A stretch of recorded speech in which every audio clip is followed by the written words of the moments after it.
डरावनी रातें YouTube channel पर आपका स्वागत है। इस चैनल पर आपको सुनने को मिलती हैं डरावनी और सच्ची भूतिया कहानियाँ। तो अगर आपको ऐसी ही वीडियोस देखना पसंद है तो हमारे इस चैनल को सब्सक्राइब करना ना भूलें। तो अब बढ़ते हैं आज की कहानी की ओर।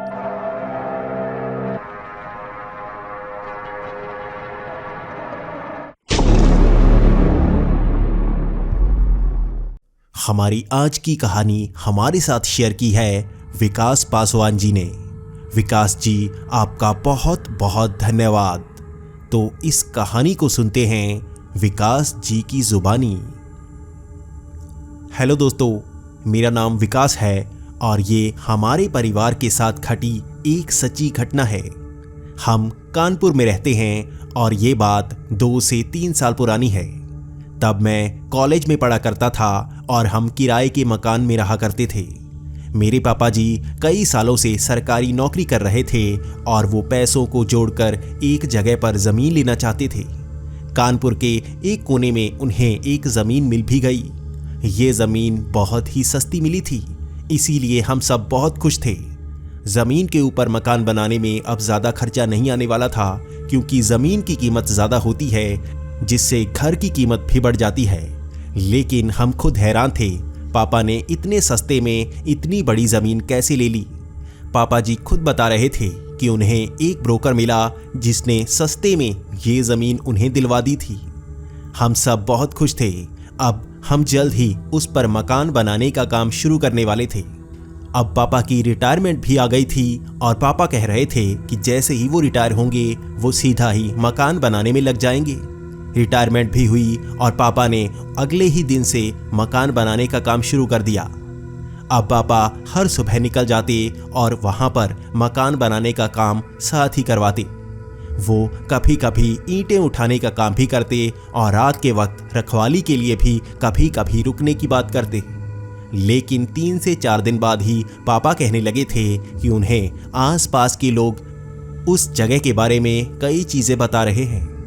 पापा घर आकर बताते कि लोग कहते हैं कि ये ज़मीन भूतिया है और यहाँ पर कई लोग पहले भी परेशान हो चुके हैं। ये ज़मीन आसपास से तो खरीदी जा चुकी है, लेकिन इस प्लॉट को कोई खरीद नहीं रहा था। पापा इन बातों को दकियानूसी बताया करते थे और घर में उन लोगों की हंसी उड़ाया करते थे। लेकिन थोड़े ही दिनों बाद जैसे ही नींव का काम हुआ, उसके बाद अब पापा को वहाँ पर रुकना था। वहां पर नींव भरी जा चुकी थी और अब ईंटें लगाने का काम शुरू हो चुका था। वहां कभी कभी कोई मजदूर भी रुकता और ज्यादातर पापा ही वहां पर रुकने की कोशिश करते।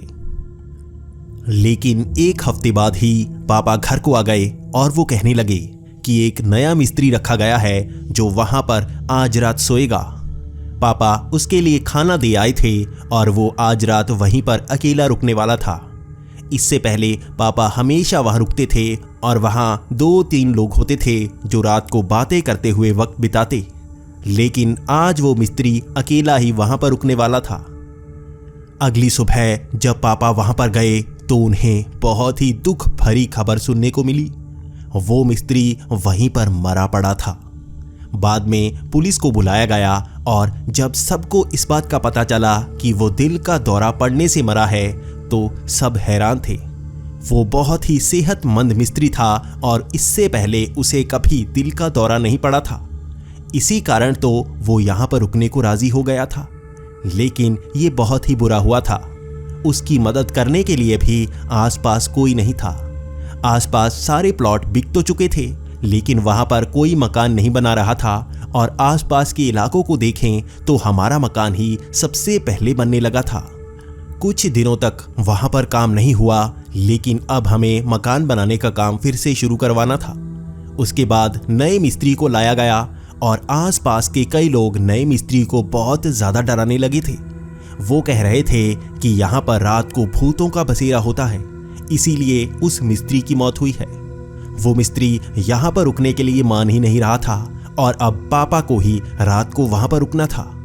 पापा खुद वहाँ पर रुकने को तैयार तो थे, लेकिन वो कह रहे थे कि घर पर जाना भी ज़रूरी होता है, इसीलिए तो वो उनको पैसे दे रहे हैं। लेकिन कोई भी वहाँ पर रुकने को मान नहीं रहा था। यही कारण था कि शाम के वक्त ही पापा खाना पैक करवाकर वहां पर जाने के लिए तैयार हो गए।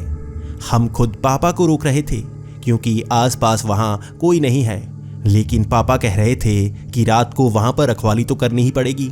वहां पर बहुत सारी बजरी पड़ी है, इसी के साथ ईंटें भी पड़ी हैं। हो सकता है रात के वक्त कोई ना कोई उठा कर ले जाए, किसी ना किसी को वहां पर रुकना तो पड़ेगा ही। इतना कहकर शाम के 7 बजे पापा वहां के लिए निकल पड़े। मेरे मन में बहुत ज़्यादा डर था क्योंकि मैं इन बातों पर यकीन करता था। हमारे कॉलेज में कई लोग ऐसी कहानियां सुनाया करते थे, मैं इसी कारण डरा करता था। लेकिन पापा इन बातों पर यकीन नहीं करते, इसलिए वो आज निकल चुके थे। हम उस रात बहुत ही डरते हुए सोए थे। अगली सुबह हमें बुरी खबर सुनने को मिल ही गई। अगली सुबह जब मजदूर वहां पर आए तो उन्हें पापा बेहोश मिले। उनके सर पर चोट के निशान थे और उनके शरीर पर भी खरोंच के निशान थे। पापा को अस्पताल में ले जाया गया और वहां पर उनका इलाज हुआ। पहले तो पापा बहुत ज़्यादा डरे हुए थे और वो किसी को बता नहीं रहे थे, लेकिन जब हम उनके पास आए तो वो हमें हल्की सी आवाज़ में बताना शुरू हो गए। वो कह रहे थे कि ये ज़मीन सच में भूतिया है। मुझे किसी चोर ने नहीं मारा, बल्कि मैंने खुद वहाँ पर भूतों को देखा है। वो वहाँ पर चल रहे थे। पहले उन्हें लगा कि वहाँ पर कुछ लोग हैं जो बैठे हुए हैं, तो पापा उन्हें वहाँ से भगाने के लिए गए। तब पास में जाकर उनको पता लगा कि वो साधारण इंसान नहीं थे, बल्कि वो तो प्रेत थे जो उनकी आंखों के सामने हवा में उड़ने लगे थे और उन पर हमला करने लगे थे। पापा ने खुद बताया कि लगभग 10 से 15 सेकंड्स में ही उनको होश नहीं रहा। वो उन पर हमला कर रहे थे और दर्द के मारे वो बेहोश हो गए। पापा इस बात से खुश थे कि वो जिंदा बच गए और वो भी इस बात पर यकीन करने लगे थे कि उस मिस्त्री की मौत दिल का दौरा पड़ने से नहीं हुई, बल्कि इन प्रेतों के कारण वो इतना डर गया होगा कि उसे हार्ट अटैक आ गया होगा। इसके बाद हमने भी वहाँ पर घर बनाने का मन बिल्कुल बदल दिया। हम नहीं चाहते थे कि हम उस जगह पर रहें जहाँ पर भूत प्रेतों का बसेरा है। हमने वहाँ से ईंटें भी उठवा ली और बजरी भी उठवा ली। वो प्लॉट वैसा ही छोड़ दिया।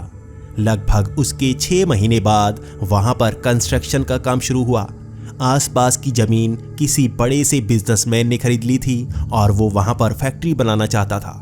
उसने हमारी ज़मीन भी खरीद ली और हमने तो खुशी खुशी वो ज़मीन उसे दे दी। कीमत हमें थोड़ी कम मिली, लेकिन हम खुश थे, हमें कुछ पैसे तो मिले।